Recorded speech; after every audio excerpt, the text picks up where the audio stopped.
company, originally when I started the company, that was about 2 years ago, I was sitting at home on a Sunday afternoon, and I had about 100 statements in front of me. I was going through them, I was sorting them, I was stapling them, and I spent literally 3 hours just to go through those statements. And at some point I questioned myself, why am I doing this, right? And there must be something out there, there must be a service that would help me. And when you do some research, you find out that most companies want to pay your bills, because it's a good business to pay your bills, but nobody really wants to keep your records. And all these companies push you to turn your paper statements off. Right. You see this in the mail every single day when you get a bill from, I don't know, AT&T, Sprint, all the phone companies. They want to switch you. The real problem is once you start switching them off, you realize you have to go there to all these websites yourself. You have to download those statements, or you will lose track of them. Right. That's right. And it's And if you get audited and you have to have 7 years of records, it's hard, isn't it? Exactly. That's one of the key drivers actually behind this. The other thing is there's a law in Massachusetts that doesn't allow you to send personal and account information through unsecure electronic ways, which is typically email for private people.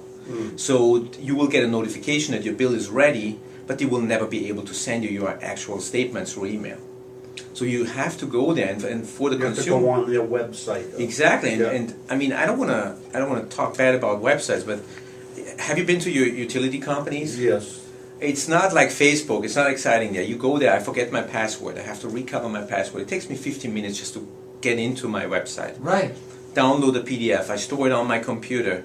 You have to organize it. We're talking about 20 bills every month. That sums up to like 200, 250 bills statement a year. And you have to keep track of this. You have to back up your hard drive.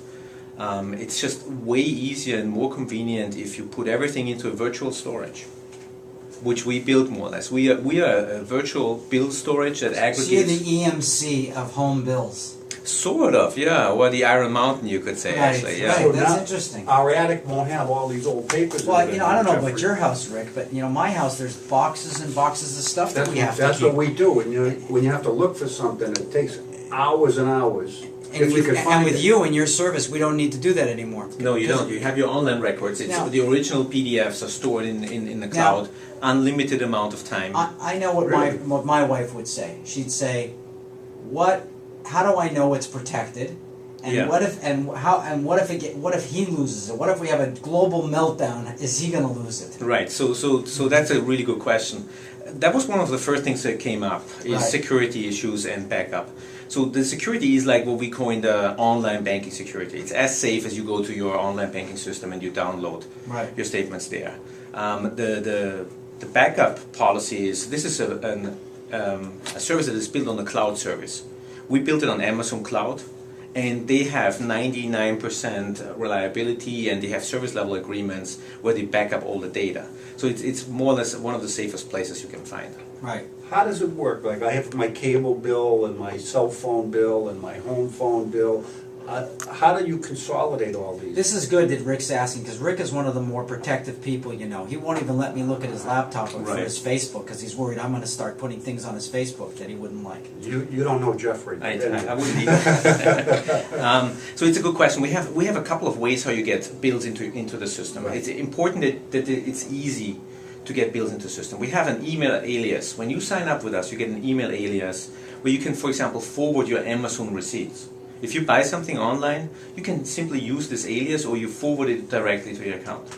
The second way is you upload PDF statements that you have on your computer. The third one, and that's probably the most interesting one, is when we go out to the website and we collect the statements for you. Nice. So we've developed some proprietary technology where you set up and configure a provider like AT&T, Sprint, Verizon. We have a bunch of providers currently integrated. You just configure your account, you click a button, get bill, and it goes out there automatically and retrieves your bill statement. So that's Very nice. very convenient, very easy. That's what I do for my son, so I'm the paperless father. Oh yeah, and you My could, son has a credit card, and all he does is use it, and the bill, he never sees a bill, and I pay for it, and it's all done. Well, that's a good way. I would like to have a credit card too. Yeah, me too. I'm not. So does he. I said no to him last night about something. Okay. Good. How long does it take to set up an account for somebody? Let's say I wanted to sign up. It literally takes like 30 seconds to sign up. You get an email confirmation, you set up some of your providers, and you click on the button Get Bills, and you see your bills coming into the account. So it's fairly easy, it's very smooth, it's very convenient to set it up. So you're doing mostly personal clients? Yes, this is for consumer only. Right. We found some interesting feedback from our users. Some people put up their important documents, like a copy of a passport or a copy of your birth certificate. Right. Just to have it, as a second copy It's somewhere. like a strong box. Yeah, it is. Online It's strong almost like a box. virtual That's safe. a good analogy. Yeah, Rick. That's yeah. very good. It's like almost like a virtual safe, and that is one indication. I think if you think about what's going to happen in the next 5 to 10 years, I believe that this will become some sort of functionality of an online banking system.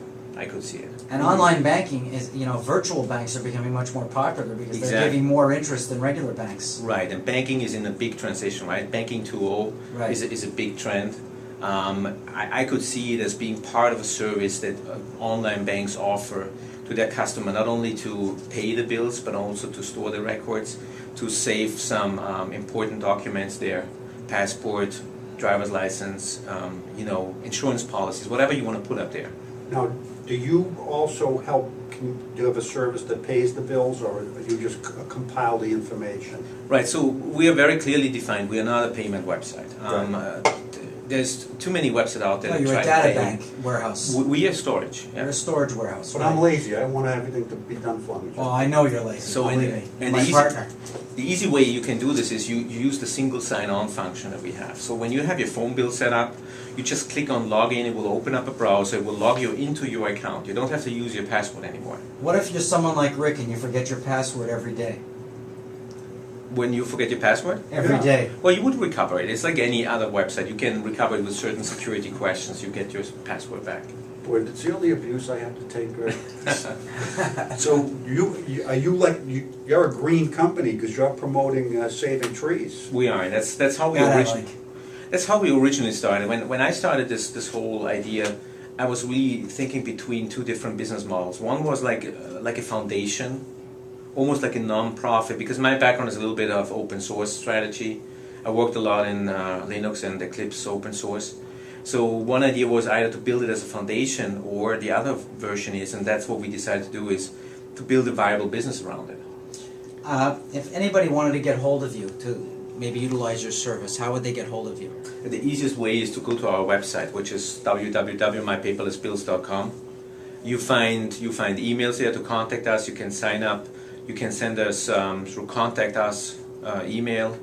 That's probably the easiest way. Or how get to hold of us. Larissa Newworth, Oh, that's one way too. Yes, absolutely. since she seems to be the head of your She's fan our club. official PR agency. now. Right. But the most interesting thing is he gave us a paperless business card.